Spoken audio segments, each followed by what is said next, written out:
Okay, first off, I want to confirm that you have no idea what's going on. Can you confirm that to the viewers? This is all off the cuff? Okay, completely unplanned. Completely unplanned. I had a brainwave today. I think you're going to think it's sweet.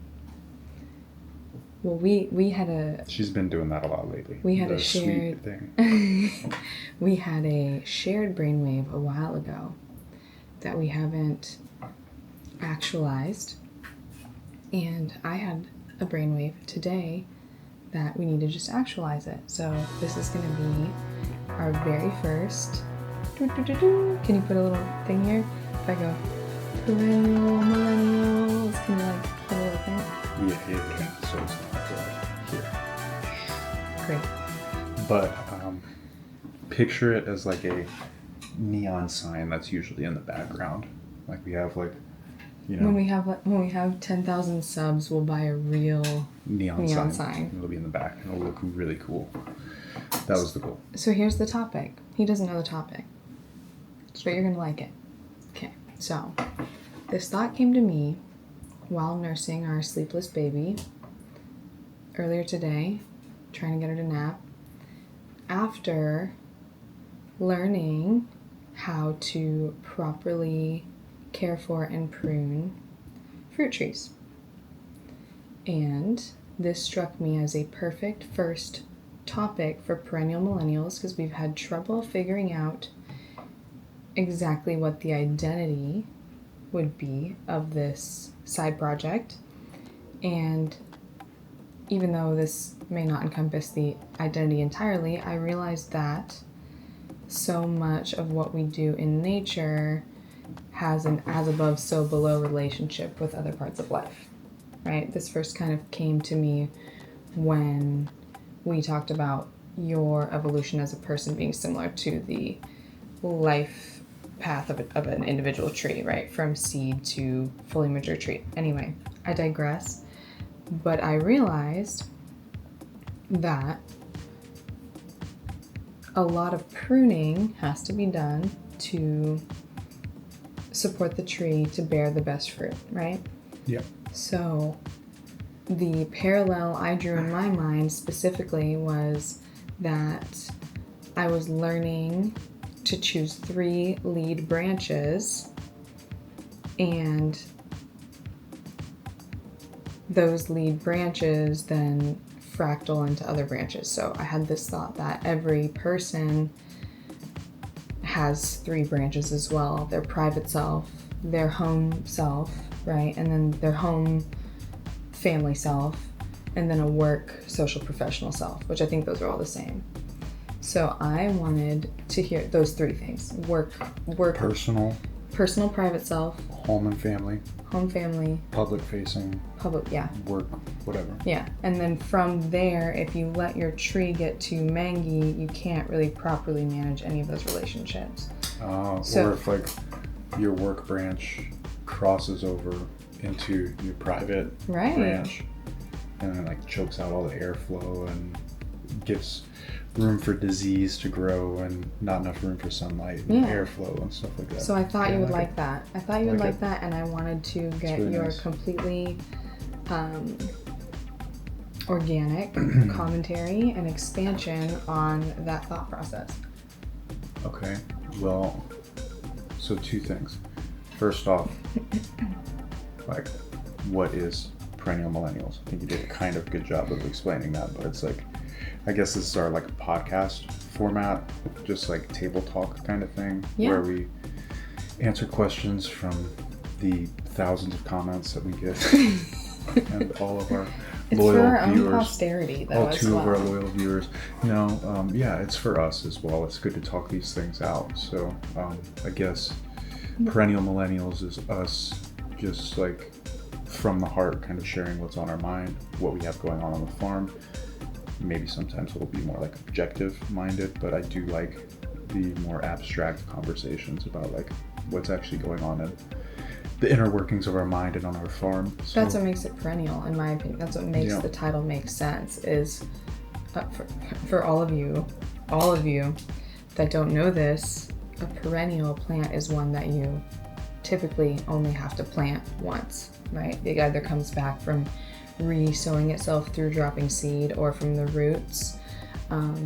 So find your own metaphor in there, but I feel like that word applies to evergreen topics of conversation as well. So that's what makes it perennial, and we are millennials, so that's the second part. Believe it or not, and it doesn't mean we hate Xers or boomers or anything like that. You should cut that out. It just means we're better than you.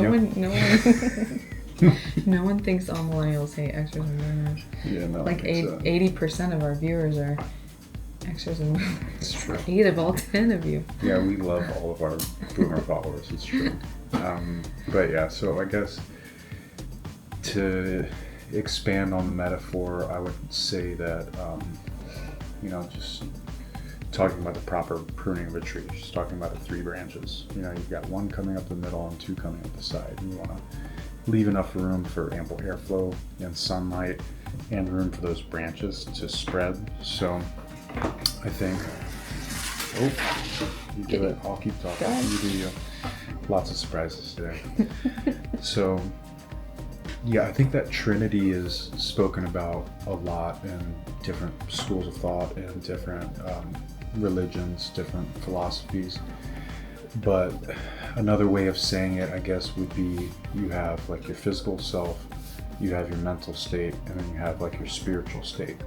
So I think talking about that Trinity or those 3 branches of the trees as being your personal self and how you feel inside your own head, inside your own body, and then the family self, the face you put on for your wife and kids or your husband and children or your friends, being, I guess, would fall into the 3rd category of the face that you put on for public. It could depend. It depends, yeah. Everyone's going to be different, right? So pruning the tree is a hard thing to do sometimes, because if you let it get too out of hand at first, those cuts are going to be thicker and they're going to be deeper, and it's potentially going to cause the tree more damage if you don't do it at the right time. So I think that metaphor of the tree and the pruning of the tree specifically is a great one in relationship to how we approach our relationship with ourselves, our family, and then the public, because let's be honest, we've all had periods of time where we've let surface level relationships and surface level friend and single serving people into our life kind of dictate our life's path or where we put our energy more so than it should.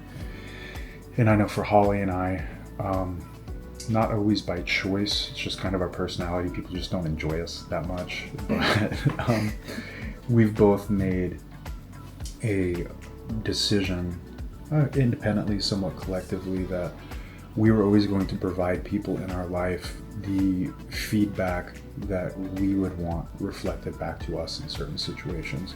So we're typically the friends or the family members that have the hard conversations about, your habits or your partners or what you're doing in your life in general. And so we've weeded that 3rd personality, or we've pruned that 3rd personality, the public facing personality, really well. And we don't have just a giant basket full of friends and relationships that we have, but the people that we do have in our life are extremely meaningful relationships, and all of those branches bear fruit. And then as far as the family branch, like, we want to grow that one as much as possible. I think that might be, for some people, that might be the lead branch. The lead branch. So this is a very crude illustration, but you can see they fractal out, right? So maybe for us, our lead branch is this one, and like this is our social branch. And it's probably different for different people, because some people could be, different people, different personalities. This would be a clean, well-pruned tree in the wintertime. That's why it has no foliage. But yeah, I think it's important not to let your outward facing life, your work life, bleed into the rest of your life. I think it's equally as important sometimes not to bring your family life into work. Which you tied back to the branches not crossing. Exactly. So it's important when you're pruning a tree And wow, this metaphor this might be a 2-episoder because what we talked about today is that sometimes the branches cross, but then when you pull them into the shape they'll be in their maturity, they won't cross anymore. So you have to kind of envision where the tree will be in the future before making the decision to prune. You prune everything that's aiming downward. That's an obvious one, right? Another good metaphor right yeah. there. You don't want everything that's heading toward the ground. You don't want downward facing branches. You don't want branches that are going to bear fruit. They're going to bring you down. Because then when it bears the fruit, what happens? Even if it does bear fruit, it's going to get eaten by possums. Or it's going to weigh the whole tree down. No, put the weight on that. Yeah, I think you're onto something here. I really do. I think it goes even further. Are you ready? Yes. Let me know when you're ready for the next turn. Okay, what else do you do? We're going to assume that all these... last thing before the next turn. Okay, so we're talking about not just pruning the tree, we're also talking about guying and staking and binding the tree. Sometimes you have to literally force the tree in opposite directions if it's getting too crowded. Pears specifically, they grow straight up into the air. You sometimes have to pull those suckers apart, and that's rough and that's painful. And that reminds me of like that, really cookie cutter quote that is, change happens when the pain of staying the same outweighs the pain of changing. Something like that, right? So growth happens, maybe? Yeah.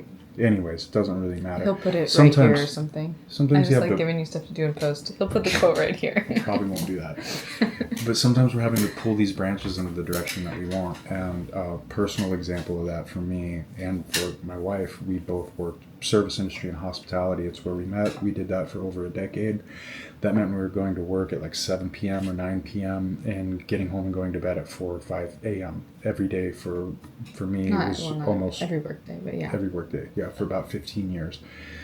And so it was really hard for me to transition out of that and to get on a big boy schedule, to get on a farmer schedule. So what I had to do, I had to pull my work branch, my personal branch into a certain direction that was really uncomfortable, to where I was making myself wake up at 4 a.m. and get better habits and exercise more and blah, blah, blah, blah. But change is painful, but it's good for the tree. And eventually, when you remove the stake and the rope or whatever you're using, the pattern or the branch stays in place. The branch stays even when you've removed the stake. And the tree's stronger for it and better for it, and is ultimately glad that it went through the uncomfortable binding, staking, or guying in the direction that it needed to go. So this is where I'm going to lose most of our viewers. Ready? So we're specifically talking about fruit trees here, and even more specifically, grafted fruit trees. So some of these grafted fruit trees were grafted when they were tiny little whips, little baby trees, and some of them weren't grafted until much later. But all of them, regardless of when they were grafted, everything that grows below the graft union gets trimmed. Where do you think I'm going with that?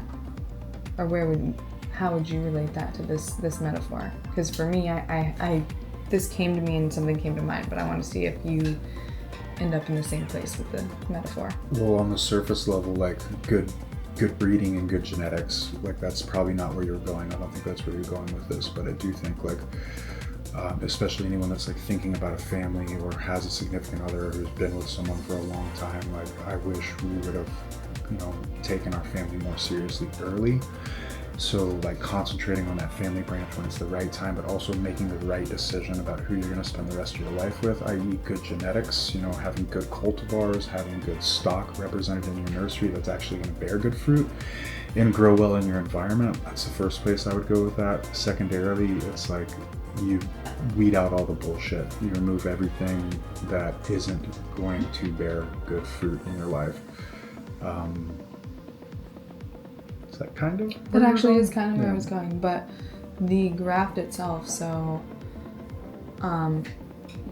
this will have to be a topic for another time, but for the young grafted trees, when you graft them when they're just the little whip, right, before they have branches at all, to me, that symbolized conscious conception. So kind of on brand is if you just let the rootstock grow, right, you're still going to get a tree.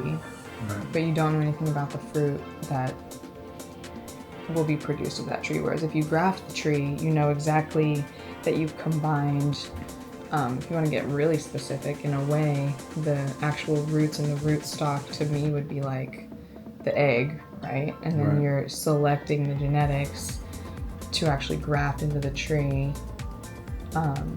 So that's where the metaphor went for me. We don't need to get too deep into that because I might lose people. This is a farm page after all, but intentional breeding, you know, like conscious conception. You do this in all aspects of farming, not just with trees. You know, like if you have a good cow, you breed that cow. If you have a bad sheep, you cull that sheep. If you have a mean rooster, you put it in a stew. You don't want certain genetic traits passing down, but the intentional breeding and cultivating of things with mindfulness does bear better fruit in the long run. And we go as far as putting little affirmations on all of our tree tags, and that gets back to the Dr. Emoto, Dr. Masaru Emoto rice experiment, and where he analyzed water crystals after projecting emotions onto them, and then studied the actual. Well, the rice one is not the water.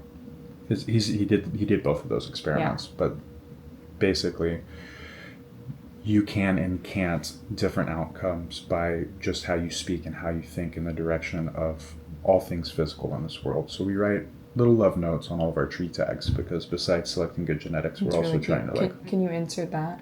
A clip of that? We're talking so much, I'm gonna have to probably insert like a ton of B-roll. I figured you would cut I'll away. use for sure.